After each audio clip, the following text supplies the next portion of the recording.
I was given my family's business, but my brother took it all. Ethan Daniels wiped the sweat from his brow as the hum of diesel engines filled the air around him. The garage was his sanctuary, the place where he had learned everything he knew, from the precise torque of a bolt to the delicate balance required to keep a 16-wheeler on the road for years. His father, Mark, had started this place, building it from the ground up. Mark had worked tirelessly to turn the small workshop into the thriving business it was today. It wasn't just a job for Ethan. It was his life's purpose. When Ethan was just a boy, he watched his father toil over the trucks, fixing their engines, checking the brakes, and making sure they were roadworthy. He'd be there beside him, holding the wrench or watching in silence as Mark worked. At a young age, Ethan was already learning the importance of hard work and precision. He had always known that one day he would take over the business. But lately, things had changed. Mark had grown older, and his energy had waned. His passion for the business was beginning to dull, replaced by a desire to pass the reins to someone else.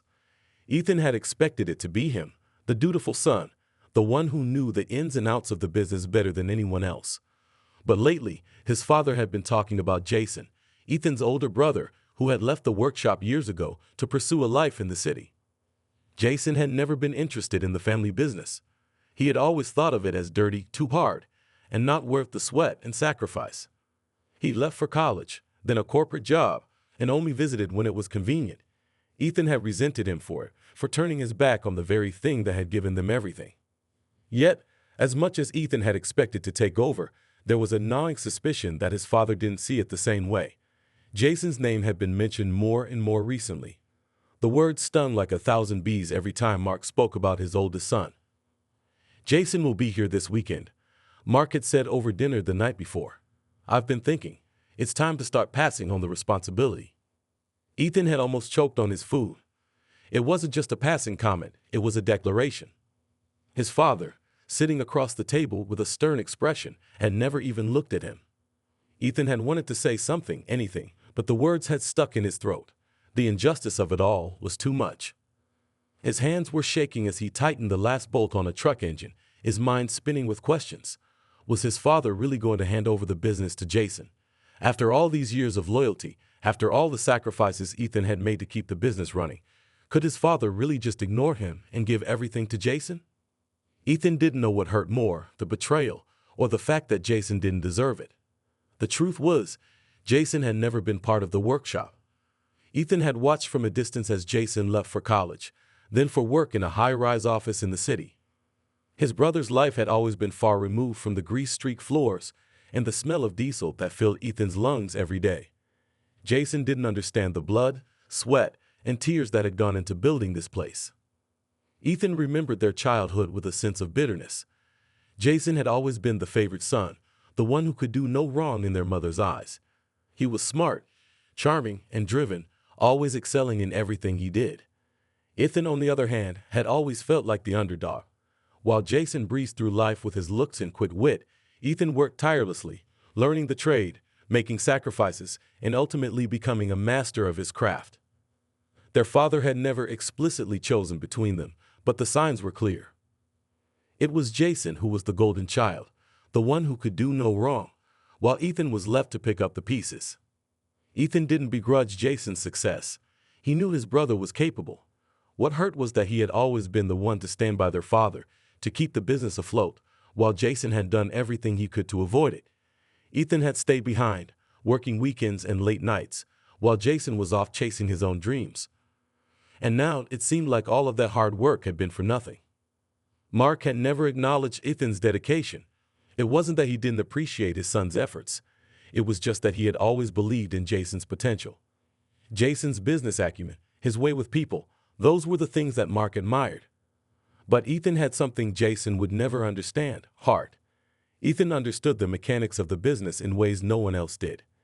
He knew the ins and outs, the highs and lows, and he knew what it took to run a company in the rough and tumble world of diesel engines. Jason, on the other hand, had never gotten his hands dirty. He'd always been the boy who left the work to others and expected everything to be handed to him. Ethan didn't believe Jason would ever be able to handle the responsibility of running the family business.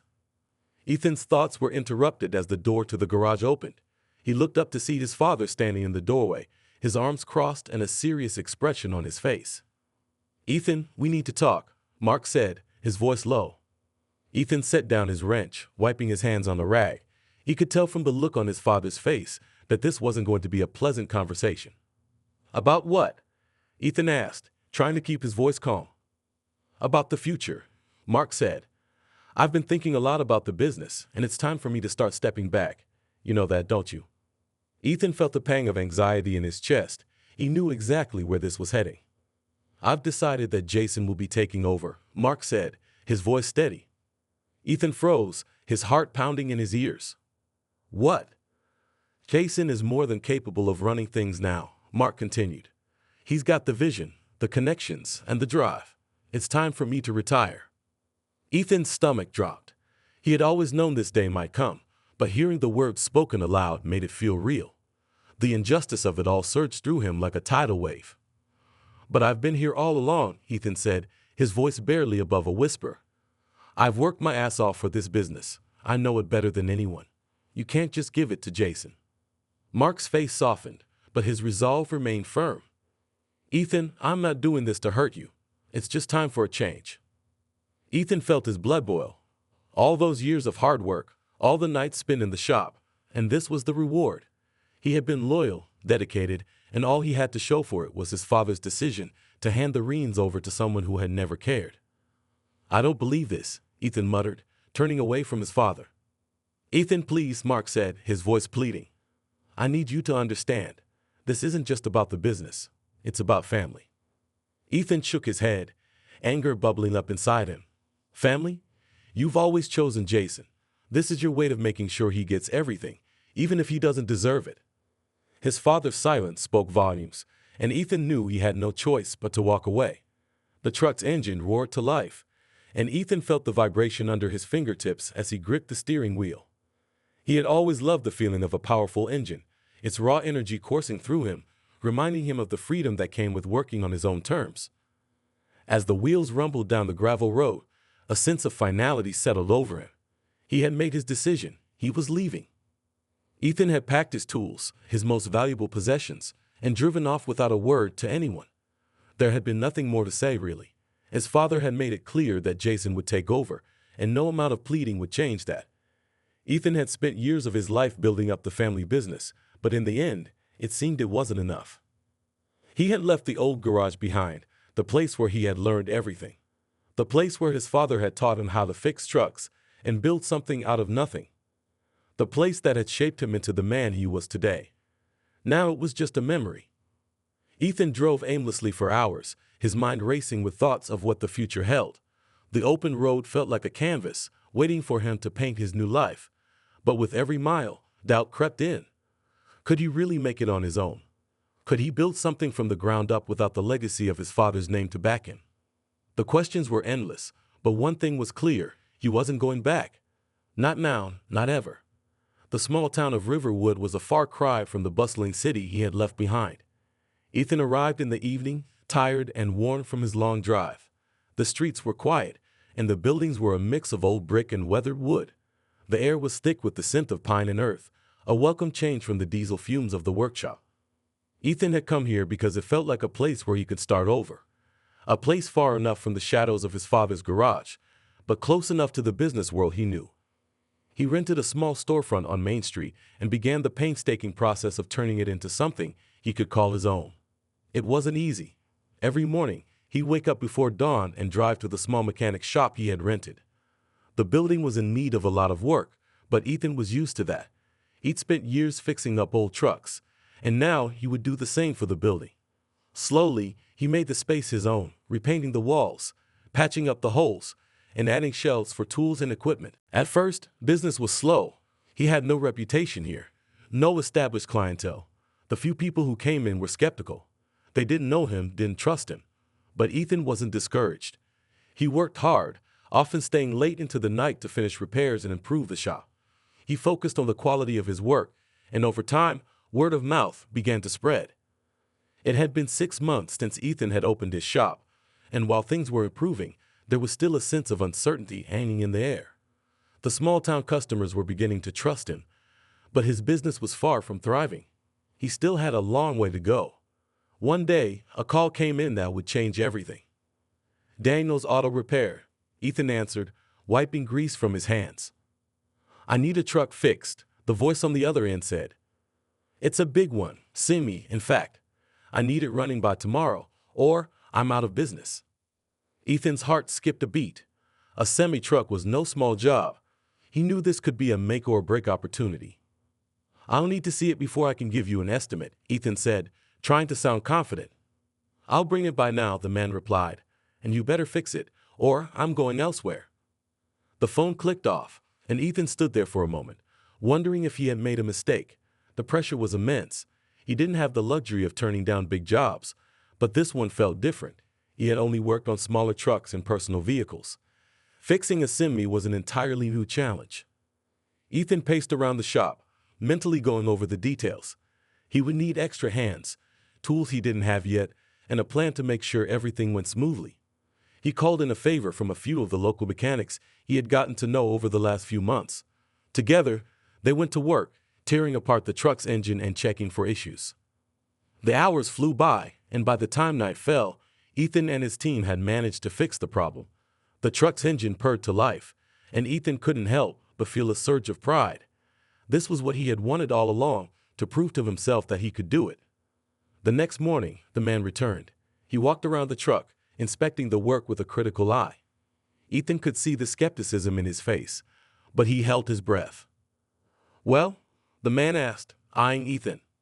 Ethan smiled. It's ready.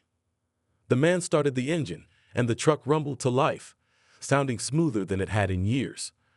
The man's stern face broke into a grin. You did it, he said, extending a hand. I'll be back. You've earned my business. That was the moment everything changed. The word quickly spread through Riverwood that Ethan Daniels was a mechanic who knew his stuff. As the days passed, more trucks rolled into his shop. He worked tirelessly, never turning down a job, and always giving his best effort. Slowly but surely, his reputation began to grow. But even as his business picked up, Ethan couldn't shake the feeling that he had unfinished business. His father's words still echoed in his mind, and Jason's face often appeared in his thoughts. Ethan had left the family business, but he still felt the weight of it on his shoulders. He couldn't deny the part of him that wondered what would have happened if he had stayed. But there was no going back now. He had made his decision. And now, as he stood on the verge of something new, something real, Ethan knew he was ready to face whatever came next. As the months passed, Ethan's shop became a well-known name in Riverwood. People began to trust him with their vehicles, and his business was finally starting to thrive. He had built his reputation on hard work, precision, and a refusal to take shortcuts. The feeling of independence that had once seemed so daunting now felt like freedom. He was his own boss, and for the first time in a long while, he was proud of what he had accomplished. But despite the success, there was always a part of him that felt hollow, as though something was missing. The weight of his past, of his father's garage, and his brother's growing presence in the family business, hung over him like a dark cloud. It was impossible to shake the feeling that he had abandoned something important, that there was still a bond he hadn't severed. One evening, as Ethan was closing up shop, his phone buzzed. He picked it up, expecting another customer inquiry, but the name on the screen sent a jolt of surprise through him. It was Jason. Ethan hesitated for a moment before answering. Yeah, he said, trying to keep his tone neutral. Ethan, Jason's voice came through the receiver. I need to talk to you. Ethan's heart skipped. He hadn't heard from Jason in months, not since that day when his brother had taken over the family business. He had assumed Jason was happy with the way things were, and that their paths had simply diverged. But the tone in Jason's voice now, urgent, strained, suggested otherwise. About what? Ethan asked, trying to keep his curiosity in check. I need your help, Jason said quietly. Dad's been, well, he's been getting worse. Ethan's stomach tightened. His father, who had always been a pillar of strength in their lives, had been in declining health for a while now. Ethan had heard the rumors, but hadn't allowed himself to confront the reality of it. The thought of his father, once so strong, so unyielding, growing frail was something Ethan wasn't ready to face. What do you mean, worse? Ethan asked, his voice barely above a whisper. Jason paused. His health is failing fast. He's not the same, Ethan. And the business, it's not going to survive without someone stepping in. Ethan closed his eyes for a moment, letting the words sink in. This was the moment he had feared. The legacy he had tried to leave behind was pulling him back in, and it wasn't something he could ignore. "I'm not going back, Jason," Ethan said firmly. "I've got my own business now. I'm doing just fine." "I know," Jason said, and there was a trace of desperation in his voice. "But you're the only one who can fix this. You've always been the one who knew how to handle things when they fell apart. Please, Ethan, I don't know what to do without you." Ethan stood there for a long moment, the weight of his brother's words pressing on him. He had spent so much time building something new, something for himself, that the idea of returning to the family business felt like a step backward. But Jason's plea, and the thought of their father's deteriorating health, gnawed at him. "Give me a day," Ethan finally said, his voice steady but uncertain. "I'll think about it." "Thanks, man. I knew you'd come through," Jason replied, a note of relief in his voice. The next day, Ethan drove back to his father's old garage. The familiar sight of the weathered building brought a flood of memories rushing back. He could almost hear his father's booming voice, the sound of tools clanging, the smell of motor oil and grease.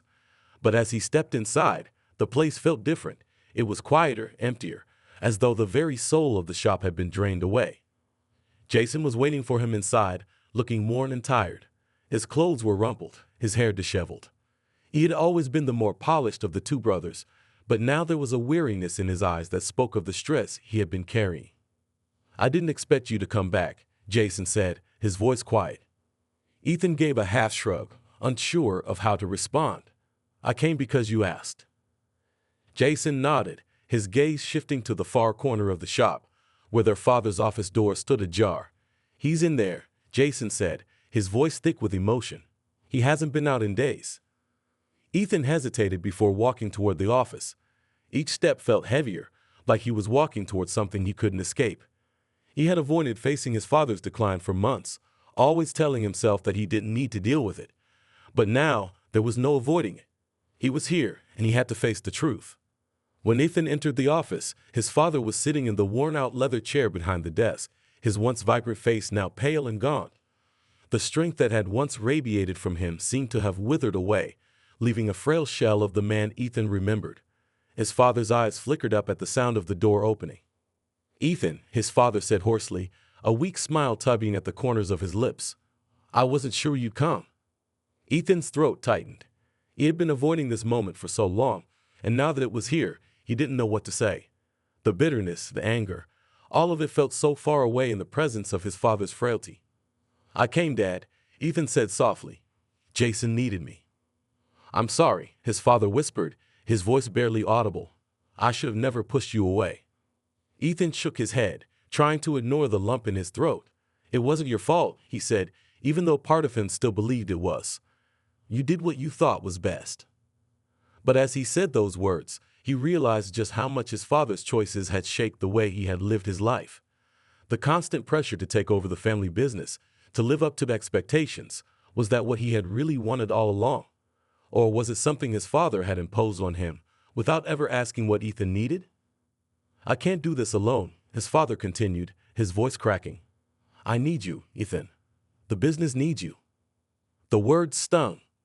Ethan had spent years running away from the very thing his father was now asking him to return to. But looking at the man before him, weakened and vulnerable, something inside Ethan shifted. He had never been able to say no to his father before. And even now, with everything that had happened, he found it difficult to walk away. "I'll help," Ethan said quietly. "But I'm not coming back full time. I have my own shop now. I'm not giving that up." His father's eyes softened, a flicker of relief crossing his face. "I understand, son. I just need someone I can trust to keep things running." Ethan nodded. "I'll help you get things back on track, but after that, it's yours and Jason's. I'm done with the legacy." Over the next few weeks, Ethan worked alongside Jason, helping to bring the garage back to life. Together, they made the necessary repairs, fixed up the old trucks that had been left sitting idle for too long, and cleaned up the place. It wasn't the same as it had been before. Ethan wasn't ready to take over, and he didn't want to.